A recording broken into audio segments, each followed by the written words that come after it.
So not everybody is fully aware of the whole process, but we have somebody who's been in our support groups who knows it all better than I ever want to know it.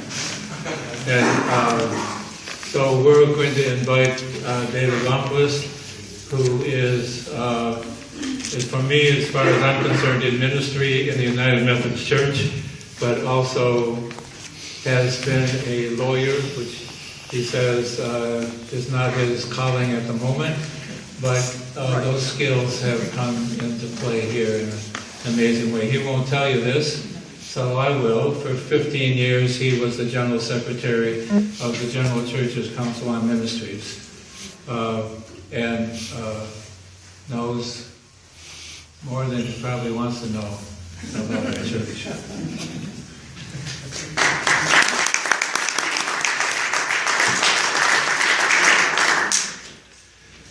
Many familiar faces in the room will not be surprised when I tell you that this is one of the books I use a lot. It's not the only book, but it's one of those that I turn to with some frequency, and it's been a privilege for me to be part of this process and to journey with Ed and with Mike and others to this point.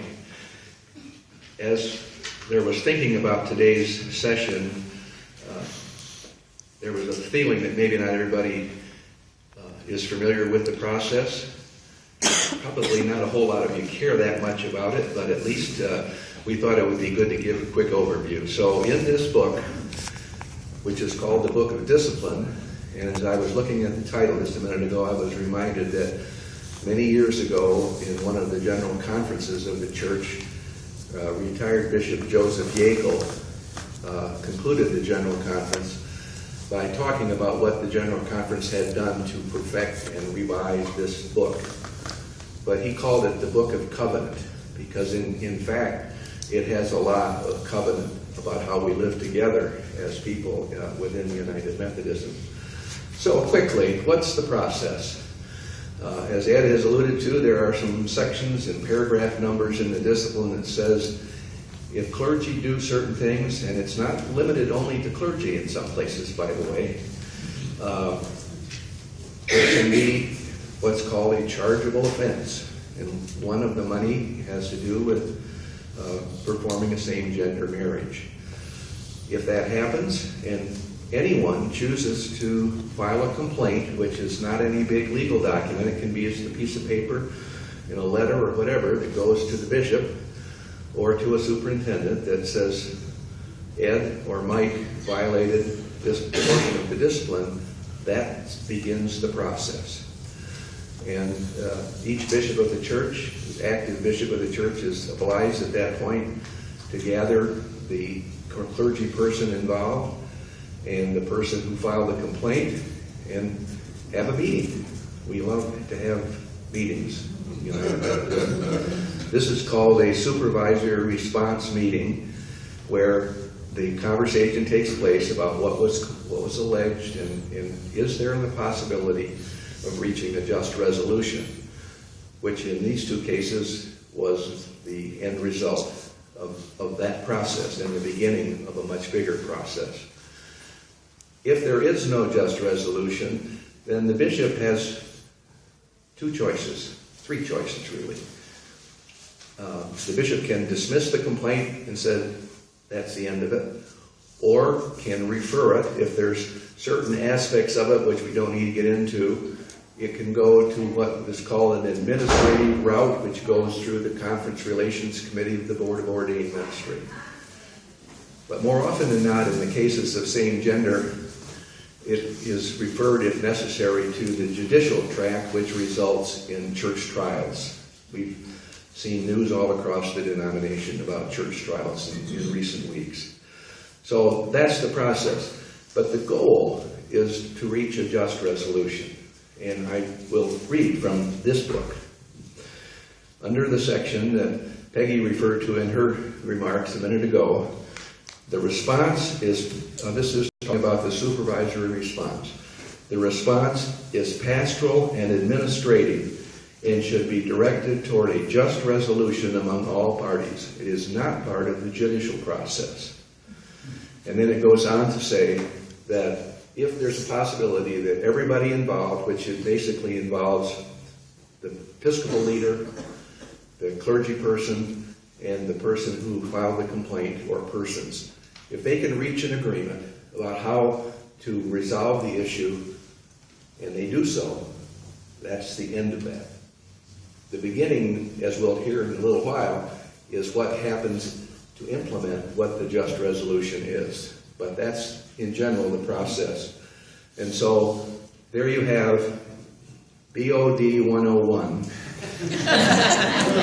And that's all I'm going to say about it. If somebody's really compelled to want to know more, I'd be glad to talk with you later.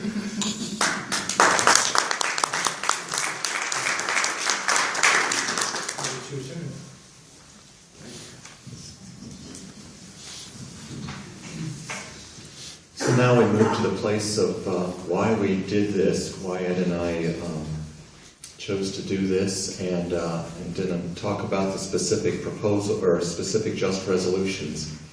The question of why did I choose to sign the marriage license at my daughter's wedding on August 17th?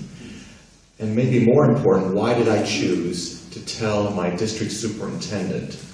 Because I could have not told him. And why did I choose to make this a public witness? Basically, the answer is because I love my daughter, Sarah.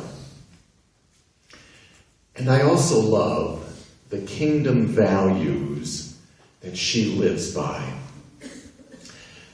I tell you, I experienced a gulp, not just a little taste, but a gulp of God's kingdom on the day of her wedding, or at her wedding in August.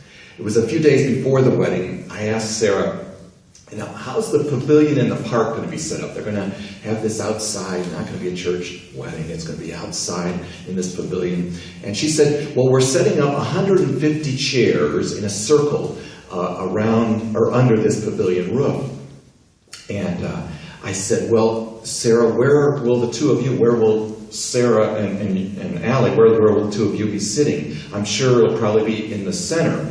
And she said, well, we haven't decided yet, have we, Allie? She looked over to Allie. But it's possible we'll just be sitting in random seats on opposite sides of the pavilion. And I'm like, you're not going to be sitting together? I mean, why would you think about doing such a thing? Of course, as a father, I can talk to my daughter like this. But I said, the whole ceremony is all about the two of you and your relationship with each other. The two of you ought to be in the center of this thing, sitting together. And she tells me, as she often does, Dad, you got it all wrong. And she said, it's not about us. She says, it's about the community. It's about everyone in the community having an equally valued place. And I just shook my head. This was not going to be your ordinary wedding. And the wedding that Sunday in Baltimore was the most unique service I've ever attended in my life. I've participated in a lot of weddings through my years of ministry, but this one, Sarah and Allie started out by introducing the service, and they talked about something called the priesthood of all believers. What a concept. And they adapted an Episcopalian service to include parts for over 60 different people in this service. And people they contacted ahead of time said that they were willing to participate. And each of us, including me, had just a few lines to say. And seated in the round with Sarah inconspicuously at one end of the pavilion and Allie sitting inconspicuously at the other end of the pavilion, we all, when it was our time to speak, stood up where we were at there and just spoke our lines out loudly. It was just a joy to listen to every one of us share our lines of scripture or our parts of the prayer. I especially appreciated the little 4-year-old boy And they actually had a microphone for the kids. But they brought a microphone to the kid, and the kid's line was, "And God is love." And then his sister, and he passed the microphone to his sister, like a 6-year-old, "Love your neighbor as yourself." Just touched me. And they had 3 sermon lessons that were shared by different lay people. And they spoke with such wisdom and knowledge about the scriptures. Now, the end of the service, of course, did feature Sarah and Allie moving from their seats on the opposite sides of the pavilion. And they met and they shared simple, heartfelt vows that they had written for each other, and talked about specific ways that they were committing to share their love for each other as we all listened, many with tears coming down. And myself, I was crying like a baby at that time. But I was crying because I was just so proud of my girl and proud of the life that she's living. For in so many ways, she has been my hero. For example, let me tell you just one seemingly insignificant event that also happened that day. And it was that morning of the wedding day. Sarah sent me out early. I was tasked with, I had a lot of tasks, but one of my tasks was to check the porta-johns at the pavilion. Make sure they were all, had toilet paper and clean and whatever. And so I went over, okay, I'll do that. And while I was doing that, I also supposed to check the trash in the area, all that. Well, I noticed while I was doing all that there was a man sitting in the pavilion. I mean, it looked like he might have been even living in that pavilion. And I just happened to mention, because I was so excited that the day had arrived, I said, "My daughter's getting married today." And he said, "Congratulations." And then he said, "Those garbage cans over there are pretty bad." And he said, "You ought to call the city to get them to pick that up." And I said, "Well, okay, I've got to go back and report to my daughter. And well, by the way, why don't you join us for the wedding?" And so I went back to Sarah to report, and she said, "Dad, the city's not going to pick up that trash. You're just going to have to do it, Dad." It's like, oh, come on. And but I'd mentioned about the guy in the pavilion, and that I'd mentioned about the wedding and everything. And her first question was, "So what's his name, Dad?" And I'm like, why would I even think about knowing this guy's name, or thinking about this guy? She said, "You need to ask him his name and then invite him to the wedding." And of course, that's her way of valuing everyone. So I went back to the park and had my garbage bags. And while I was working, trying to get the trash in those garbage bags, this guy comes over. And he said, "Let me help you." And he's like, oh, he was a big... I said, "I need to ask you, what's your name?" And he said, "It's Johnny," with an I-E at the end. And I said, "Johnny, I talked to my daughter about, seeing you here, and she said that she'd like to see you at the wedding. It's at 4 o'clock, if you could make it." He said, "Well, I'll try to find a suit jacket someplace, and I'll try to make it." And so when and then he helped me with the trash, which I was thankful for. But then when I came back later that afternoon, Johnny was already sitting there with his suit jacket on and watched us as we finished putting up all the chairs. And so as we had the ceremony, Johnny was in one of those chairs. And after the ceremony, we all enjoyed this potluck, which is a different way to do that type of thing afterwards. But Johnny happened to sit at a table near me, and I said, "Johnny, did you have a chance to meet my daughter? I'm sure, in the midst of all of this, you probably didn't get a chance to meet Sarah." And he said, "I sure did. She came over and sat down beside me and chatted with me for a while. I tell you, you've got a good girl there." And I just fought back tears, knowing this was the busiest day of my daughter's life, and that she had taken the time to talk to this man and to value him, and the way that she made everybody feel so welcome.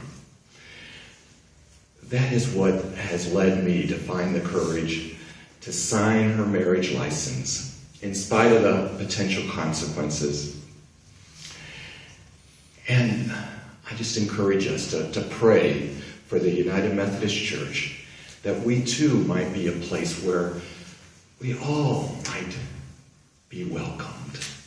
And just to conclude with my dream, I have a dream that the Michigan conferences, the United Methodist Church, will be fully welcoming and inclusive of all people by this next year.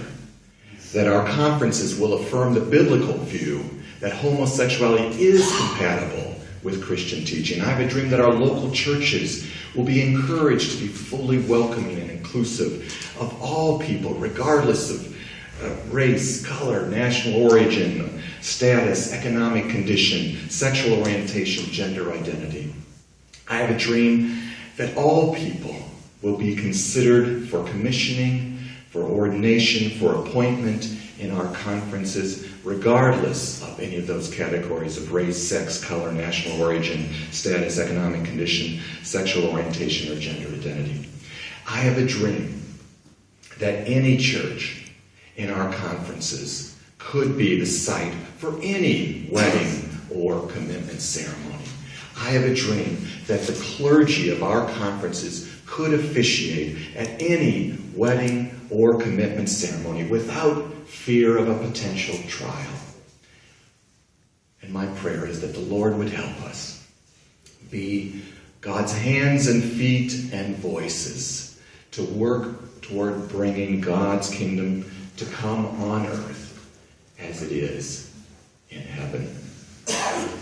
And just in terms of the specifics of the just resolution, you have a copy before you, or there are handouts there.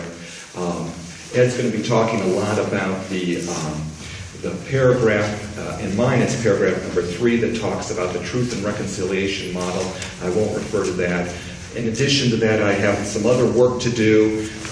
Under 2, I've got to work toward changing, and this actually got put in here, changing the discriminatory language and provisions in our Book of Discipline while continuing to advocate for the LGBTQ community within the United Methodist Church. And then on number 5 there, Reverend Tupper will avail himself of every opportunity to present it to him, to tell the story of his spiritual journey as an active witness, and will offer his services as a resource to help our churches be more welcoming and inclusive. And I look forward to doing that in the days ahead. Thanks.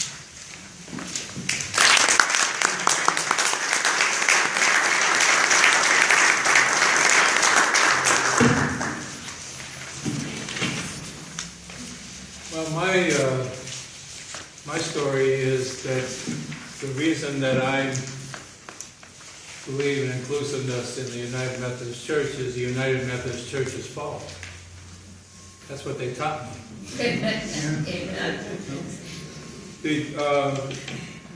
I grew up in a Missouri Synod Lutheran school and church. A Missouri Synod Lutheran school and church that would not accept my father because he was a Mason. And they cried every time there was communion because they couldn't go forward. And at the end of the day, after witnessing their pain around that, I left the church altogether and went to Denby instead of Lutheran High East, and thought I would never go back to anything called the church again. But then I moved a block away from Mount Hope United Methodist Church. The John Birch Society was picketing the church. And because of my father, I thought, something good's got to be going on. Well, the pastor was Jack Jury, and the problem, of course, was that he was involved in a reconciliation movement for people of color in the church, and he was also opposed to the war. So he was clearly a communist, according to the John Birch Society.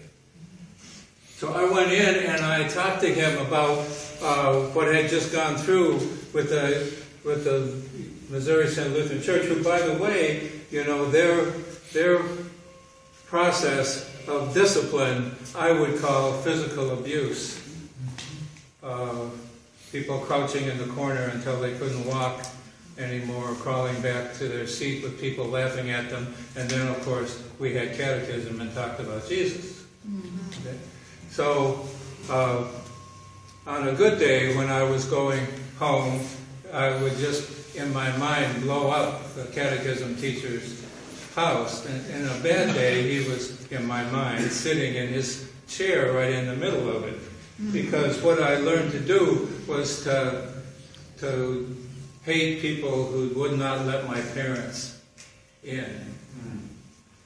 Jeff Jerry taught me to love instead of to hate, and taught me about a God who isn't there to get you if you don't, but is there to love you no matter what. I didn't know anything about that God. I didn't know anything about that God. I thought God was a judge. And so, you see what he did? He created this situation. It's the United Methodist Church that taught me that all people are children of God and equally valued by God. It's the United Methodist Church that taught me about grace and taught me that love is love, and that the love of people and the love of God are joined together as one, and the church ought to be about that joining. So, it's your own fault. I too had a wedding. The first time in my 46 years that anybody asked me to do a same-gender wedding was 2 or 3 months before I left the active pastoral ministry. And because they tell me, the people who did ask me, is because the gay community knows the United Methodist Church, and when they think about getting married or doing other things like going to church even, they figure out to go somewhere else.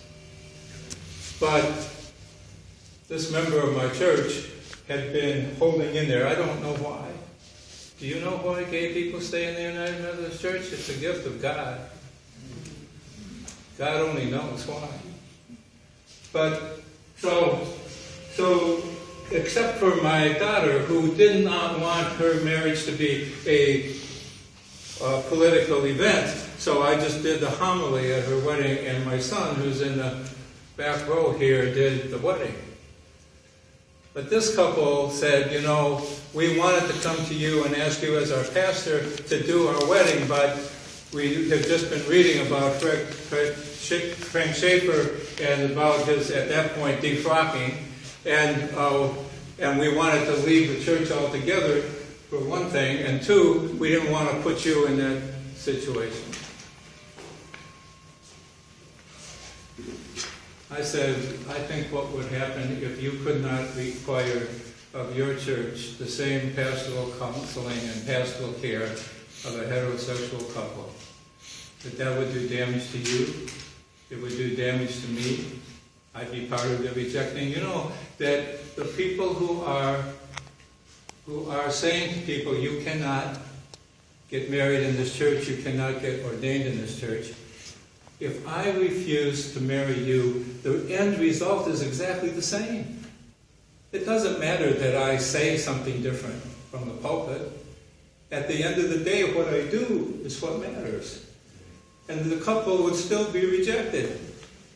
So I said yes. Now there are those who say, oh yeah, you know, on the 28th of June you do this wedding, and then on the 1st of July you're gone. And there's truth to that.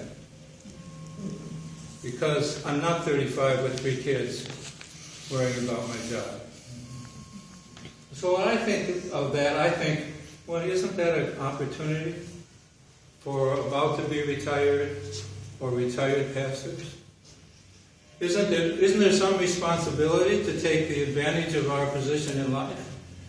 To take risks that we can't necessarily require of somebody who needs their job in order to feed their family? You know, I took it to mean, what are my excuses for not taking this risk? My pension isn't in trouble. You know, I would lose my health care. The biggest problem is I've been a United Methodist pastor for 46 years, and as student pastor before that. And I don't know how to be anything else. So this wedding happened, and it was an amazing, amazing wedding. It can't be a normal wedding, because the scars of rejection and the fear in that room, this family didn't believe that their children would ever be able to get married in their church. I mean, they were just aglow. And yet you could feel the scars being bathed in the sacrament. Now, I know United Methodist Church doesn't call marriage a sacrament, but I do. And I think that, in fact, all of those scars, not just on the part of the couple, but on the part of their aunts and uncles and cousins and parents, were being bathed in the water of baptism, being bathed in the water of healing. And that's all the couple talked about at the reception, was the unbelievable miracle that they could get married in their own church by their own pastor. How could we not? I hope that at the end of this process that Tom will talk to you about in a minute, called Truth and Reconciliation, we will at least be able to say to people, there's lots of covenants in the United Methodist Church. I mean, as Peggy said, there's people who think I've broken the covenant because of the paragraph that says homosexuality is incompatible, but I feel like I've picked up the covenant that says I will offer pastoral care to everybody. Okay? So I can't help that some people feel harmed by the fact that I didn't take their part of the discipline, just like I may not have taken their part of the Bible. Okay? But what I know is that I kept the covenant. I kept the covenant with my God, the covenant with my church, the covenant with my congregation. There's lots of covenants, and I hope there'll be a new covenant that the order of elders and the order of deacons will take up for those who will sign it, that will say, if I can't pastor you because you're gay, I will find somebody who will. Here's a list of people who will. Don't we at least believe that everybody deserves a pastor? Don't we at least? All my life, I was 13 years in what the Detroit Conference understands to be the Cass Corridor. I was at the Pontiac Ecumenical Ministry before that, and now at Central for 20 years. And all my life, it's been about the people who are left behind. I think I'll start a book series called Those Left Behind.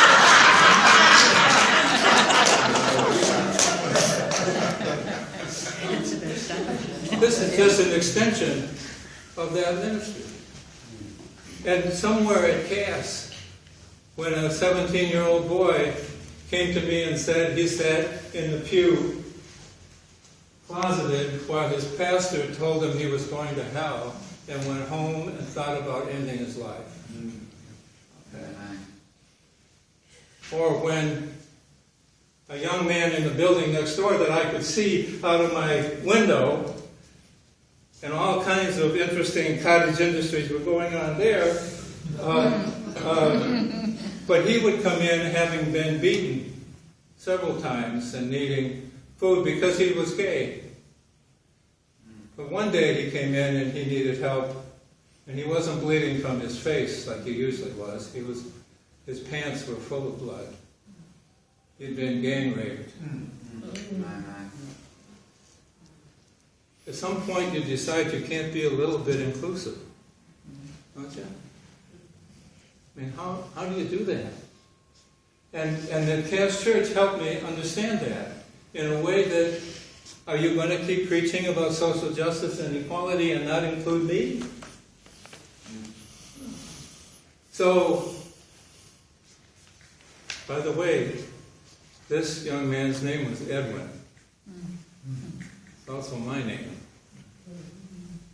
So, The Spirit of God has been with us through this whole process, because the question is, how do you get gay, lesbian, bisexual, transgender, and queer people a safe place to speak? It isn't holy conferencing. I was the delegate at General Conference. We had holy conferencing. And gay people were told that they should be stoned. And it doesn't matter how good the facilitator is, you can't take that back once it's said. So in my conversations, I said, this process has to be something that's more protective of gay people than that. And while I was doing that, I met a person named Jerry Peterson. Jerry Peterson is the executive director of the Ruth Ellis Center that works day and night with LGBTQ youth. And they have a university study that studied people across the country about the 110 things that parents say to their youth that cause them to either consider suicide or consider self-medicating with drugs or other sexual destructive behavior in response to having been rejected. And they go to the parents. About 50% of the parents agree to meet with them. And they say, I know that you think what you're saying and doing to your children, throwing them out of the house, sometimes physical abuse, always verbal abuse, is trying to protect them from this thing you think is evil. But in fact, it's having just the opposite effect. It isn't protecting them at all. And since we believe that you love your children, we're not trying to change your belief about homosexuality. We're trying to change your behavior so you don't kill your kids. That's all I'm saying to the church. I'm not trying to change anybody's theology. I'm not trying to change people who think that this is a choice. I'm not trying to change it. I'm not trying to be changed by anybody who doesn't believe that this is part of God's amazing gift of diversity that should be celebrated instead of condemned. I'm not trying to change that, and I'm not going to be changed. I'm trying to change behavior so we don't kill our kids. That's all. And so how do we do that? Well, we've discovered that we don't do that by just putting people around tables and having them speak their mind to each other, because people get hurt. And there's nothing you can do about it once it's out. So, Gary Peterson was the first miracle, and Tom Robinson was the second. I mean, he's been a miracle in my life for a very long time, but now he's just gone through a truth and reconciliation process in Michigan and in Detroit around the issue of race. Truth and reconciliation, where people get to testify in safety to a commission. Wow. Thank you, God. So, what if you have a commission where you interview people? And Tom is going to talk about how this goes in more detail. That listens to people talk about the hurt that people have done, that the church has done to them, the deep hurt. You see, my belief is that people don't know. Oh, some people call me naive about that. But I count on people that are in the church and leadership, lay and clergy, believing that they shouldn't be hurting people. I count on their compassion. I count on the fact that they know that they've been loved without merit and without price, and that they ought to be handing that love to other people, regardless of their theology. And so how do we change our behavior without forcing people to convert to our way of thinking? So you listen to the hurt. And the resolution asks that we also ask people who are non-LGBTQ people to be able to speak. Okay. So they testify to a commission and not to people who are going to scream things at them like, love the sinner and hate the sin. And the whole thing is filmed. and the commission is interviewed, and we get people who are willing to listen on maybe all sides of the aisle, but not people who are going to hurt people. And then that film is taken across the state, and people are shown the film, and if they decide to scream some hurtful thing, they're hurting a screen and not a person. And the people who are willing, like, Peggy says, look, I've heard all that before, I can handle it, I could go with this film. Every level of this planning has to be, LGBTQ people have to be on the planning committee. We cannot have more meetings about marginalized people without marginalized people being in the room. We just can't do that. So LGBTQ people on the planning committee, LGBTQ people on the commission, and helping us take it around the state and opening up conversations that are going to often be not very pleasant. But people will be able to hear about hurt that I don't believe they have a clue how deep it goes. There's got to be a hierarchy of hurt, doesn't there? And people tell me, you broke the covenant, you broke the covenant.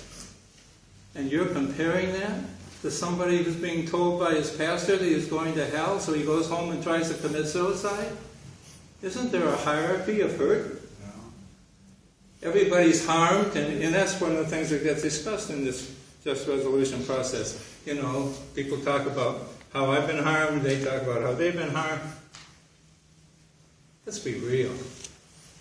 People who consider taking their life because the pastor endorses the rejection they got from their parents when they go to them and they've been thrown out of their house and they don't have any other place to go, and they go to the church and they get turned out of there, and they think that God has also turned them out, and they consider ending their life, and we're comparing that to somebody who says you broke this piece of the discipline that I choose to raise to the level of divinity, and you choose some other piece. How do we do that? I believe we can do it. I can't do it without you. And one of the things in the Just Resolution you'll see is that we're in a team with the bishop's office, so that if we're looking for resources, we look for those resources together. Bill says, I'm with you until the day I retire, which is July 1st.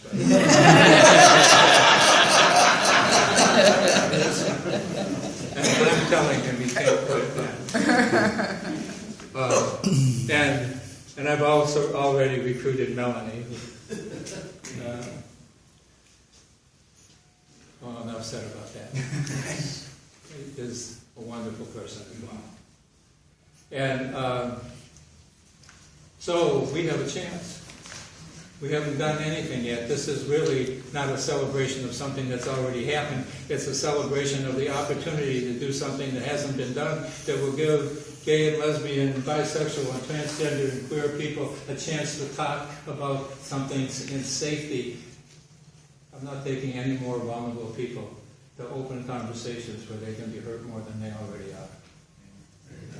We have an opportunity with you, with all of the people who couldn't be here today, with all of the folks who will listen to the live stream if it ever happens. Well, we are defending that discipline, the restorative justice paragraphs in the discipline that allow us to be in the same church and be biblically obedient differently. That's what we're defending. And I pray to God that we know that we have an amazing bishop that allows us to look at that paragraph and see possibility. We have an amazing bishop.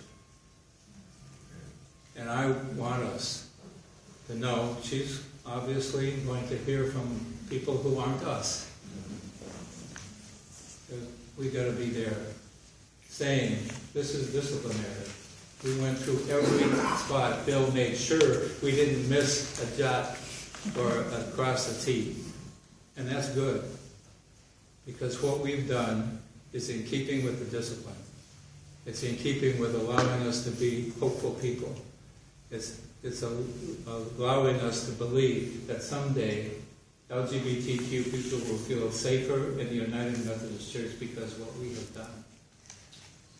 And people will not have to be in the closet either because they're gay or because they are allies that are too afraid to speak. You know? It's really difficult. You don't believe how many people say, I'm really with you, Ed, but what's it like to live in that closet? It can't be good. We have a chance to open up a lot of closets. Amen. I pray to God you'll be with us as we do. Thank you.